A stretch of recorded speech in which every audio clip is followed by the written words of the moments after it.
Hi friends, அஸ்ஸலாம் அலைக்கும். இன்னைக்கான ரெசிபி என்னது அப்படின்னா, நம்ம கல்யாண வீட்டில் பண்ணக்கூடிய தால்ச்சா ரெசிபி தான் பார்க்க போகிறோம். வாங்க அது எப்படி செய்யலான்னு பார்க்கலாம். அதுக்கு 1 கப்பு துவரம்பருப்பும் 1/4 கப்பு கடலைப்பருப்பும் எடுத்துட்டு நல்லா வேக வச்சு எடுத்துக்கணும். நான் வேக வைக்கும் போதே பார்த்திங்கன்னா, மட்டன் எலும்பு பீஸ் இருக்குதுல்ல, அதையும் இதோடையே வேக வச்சு எடுத்துக்க போகிறேன். அப்புறம் இன்னொரு பாத்திரத்தில் வெங்காயம், தக்காளி, பச்சை மிளகா, கத்திரிக்காய், முருங்கைக்காய் இது எல்லாமே ஆட் பண்ணிக்கோங்க. இதுக்கு தேவையானது பார்த்திங்கன்னா, கொஞ்சம் சில்லி பவுடரும் 2 டேபிள் ஸ்பூன் வந்து குழம்பு மிளகாத்தூளும் ஆட் பண்ணிவிட்டு, தேவையான உப்பு, தண்ணி ஆட் பண்ணி நம்ம நல்லா வேக வச்சு எடுத்துக்க போகிறோம். இந்த தால்ச்சா வந்து 2 மெத்தடில் பண்ணுவாங்க. இது என்னோட மெத்தட், என்னோட ஸ்டைலில் நான் பண்ணியிருக்கேன். இது எப்படி நீங்களும் இதே மெத்தடில் பண்ணுங்கள். உங்கள் தால்ச்சா ரொம்ப சூப்பராக வரும். நம்மளோட பருப்பு பார்த்திங்கன்னா, அதுவும் நல்லா வேக வச்சு எடுத்தாச்சு. இந்த அளவுக்கு பார்த்திங்கன்னா, பருப்பு வந்து நல்லா கட்டியாக வெந்திருக்கணும். இப்போ பார்த்திங்கன்னா, இதுக்கு தேவையான புளி தண்ணியும் மாங்காவும் வச்சுருக்கேன்.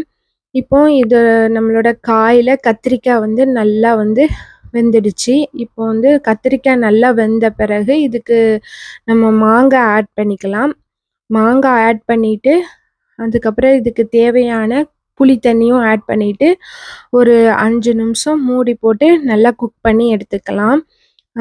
இது நல்லா குக் ஆகி கொதிச்சு வந்த பிறகு நம்ம வேக வச்ச பருப்பு இருக்குல்ல, அதையும் இதோட ஆட் பண்ணிவிட்டு ஒரு 5 மினிட்ஸ் வந்து கேஸை நல்லா சிம்மில் வச்சுட்டு கொதிக்கட்டும். இன்னொரு பேனில் பார்த்திங்கன்னா, கொஞ்சோண்டு ஆயிலு, கடுகு, உளுந்தம்பருப்பு, வெந்தயம், சீரகம், காஞ்ச மிளகா, கருவேப்பிலை இதெல்லாம் போட்டுட்டு கொஞ்சோண்டு ஆனியன் போட்டுக்கணும்.